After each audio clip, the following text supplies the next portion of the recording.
Hello friends, आज morning time में जब क्लास चल रहा था तो उसमें कुछ स्टूडेंट जो थे ना एसएसटी डिस्कस करते हैं, सामाजिक विज्ञान पे डिस्कस कर रहे थे। तो उसी में से एक स्टूडेंट जो पूछा कि सर एफआईआर क्या है, एफआईआर के टाइप्स क्या हैं, थोड़ा सा इसके बारे में जानकारी दीजिए। हम कहें चलो ठीक है, आज लास्ट टाइम पूछा है, हम कहें चलो 2-4 मिनट का टाइम बता दे रहे हैं। तो उसी में वही चीज बताएं कि एफआईआर क्या होता है, एफआईआर के कितने प्रकार होते हैं, ये सब उसके हम जानकारी दिए हैं। तो वही चीज हम सोचे कि थोड़ा सा ये जानकारी आपके साथ भी हम शेयर कर दें। तो चलिए स्टार्ट करते हैं। तो एफआईआर जो होता है, एफआईआर का जो फुल फॉर्म होता है पहले समझ लीजिए, फर्स्ट इंफॉर्मेशन रिपोर्ट। आप ऐसे समझ लीजिए एफआईआर होता क्या है।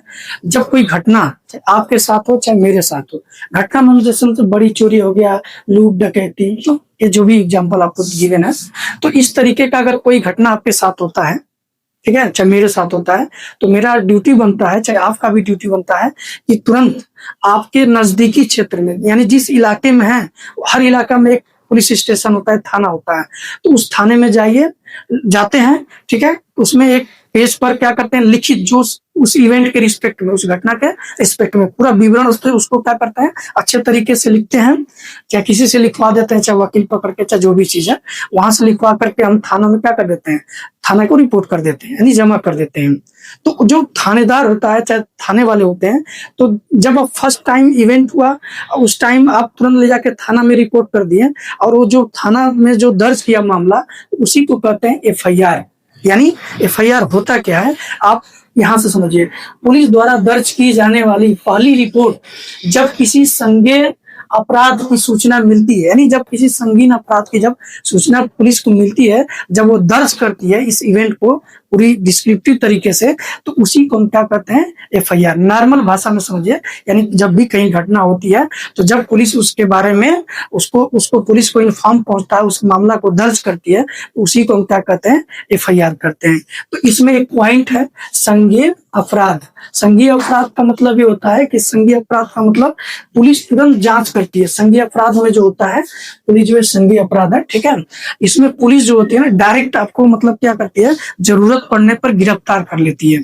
अब संज्ञेय अपराध का मतलब जैसे हत्या हो गया, लूट हो गया, डकैती हो गया, अपहरण हो गया, बड़ी चोरी हो गई, बलात्कार टाइप का ऐसे होता है, रेपिस्ट टाइप का होता है, जो होते हैं इस तरीके का इवेंट होता है, तो पुलिस जरूरत पड़ने पर तुरंत आपको क्या कर लेगी, गिरफ्तार करेगी। तो ऐसे इवेंट ऐसी जो घटना होती है, ये जो घटना आपको दिख रहा है, इसको संज्ञेय अपराध बोलते हैं, या संज्ञेय अपने नॉर्मल भाषा में संगीन अपराध बोलते हैं, ठीक है। इसमें पुलिस तुरंत आपको अरेस्ट कर सकती है। क्लियर हो गया?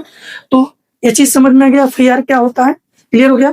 अब एफआईआर के प्रकार हम लोग समझेंगे, टाइप्स ऑफ एफआईआर।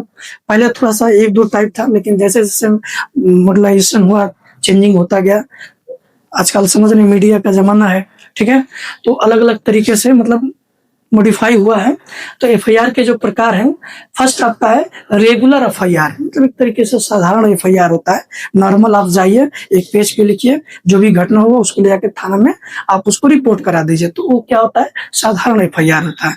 इसमें क्या होता है कि जहां पे हैं, जिस इलाके के हैं जहां पे घटना हुई है, उस इलाके के थाने में आप जाके उस मामला को दर्ज करा सकते हैं, उसको हम बोलते हैं साधारण एफआईआर। जैसे सपोज है, हम लोग मैं घोसी का हूँ, मेरे साथ कोई घटना हुआ, तो मैं घोसी के थाने में जाकर के क्या कर सकता हूँ, एफआईआर करा सकता हूँ। क्लियर हो गया?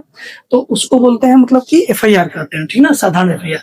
जीरो एफआईआर का मतलब ये हुआ कि घटना कहीं और हुआ, घटना कहीं और का है, एफआईआर कहीं और हुआ, और करा सकते हैं। जैसे मान लीजिए आप मुंबई गए, ठीक है, और आप रहने वाले लखनऊ के हैं, आपके साथ मुंबई में कोई घटना हुआ है, आप सपोज दैट वहां पर कुछ वजह से नहीं करा पाए, तो आप सपोज दैट लखनऊ आ गए, तो लखनऊ से जो मुंबई में इवेंट आपके साथ जो गलत हुआ था, वो चीज का आप एफआईआर आप लखनऊ से भी करा सकते हैं। यानी घटना कहीं और हुआ है, एफआईआर आप कहीं भी करा सकते हैं, तो उस एफआईआर को बोलते हैं जीरो एफआईआर। घटना कहीं और हुआ है और एफआईआर आप कहीं और से करा रहे हैं, तो ऐसे जो सिस्टम है उसको हम बोलते हैं जीरो एफआईआर। क्लियर हो गया? इस एफआईआर में आप कहीं से, किसी भी थाने से आप करा सकते हैं, घटना कहीं का भी हो, आप इस एफआईआर को कहीं से भी करा सकते हैं। क्लियर है?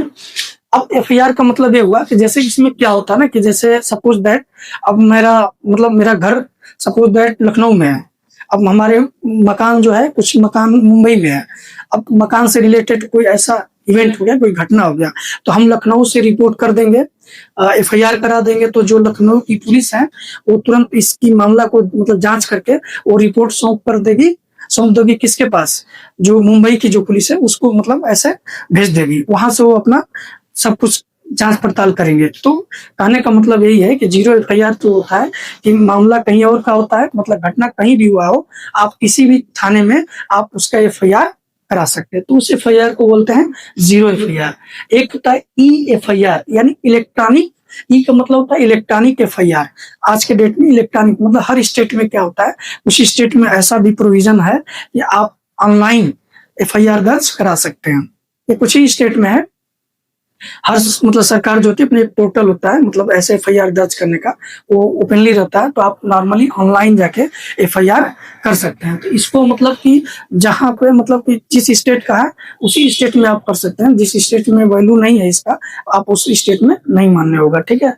चाहे जिस जिस क्षेत्र की बात करें उसी क्षेत्र में ये वैल्यू है। तो ई एफआईआर, उसी में देखिए जीरो एफआईआर का मतलब ये हुआ कि वही चीज हुआ, घटना कहीं भी हुआ है, आप ऑनलाइन पूरे देश में आप कहीं से भी करा सकते हैं, किसी भी थाने से करा सकते हैं ऑनलाइन एफआईआर। मतलब इतना समझ लीजिए कि आपका क्या है, ऑनलाइन एफआईआर है, यानी इसको डिजिटल एफआईआर भी बोल सकते हैं, यानी डिजिटल एफआईआर है। आप के साथ कोई घटना हो तो आप बैठे बैठे ऐसे पोर्टल पे आप एफआईआर कर सकते हैं, ठीक है।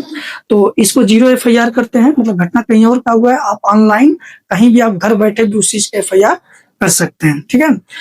ई एफआईआर अभी बताए हैं कि जिस कुछ स्टेट में होता है, लागू होता है, ठीक है, और उसमें ऑनलाइन उस स्टेट के लोग प्रति कोई घटना हो जाती है, ठीक है, तो वो क्या करते हैं लोग, आप घर से भी चाहे ऑनलाइन आप एफआईआर कर सकते हैं पर्टिकुलर क्षेत्र के लिए, जिस क्षेत्र में उसी क्षेत्र के लिए ई एफआईआर था, जैसे रेगुलर एफआईआर था, ठीक है।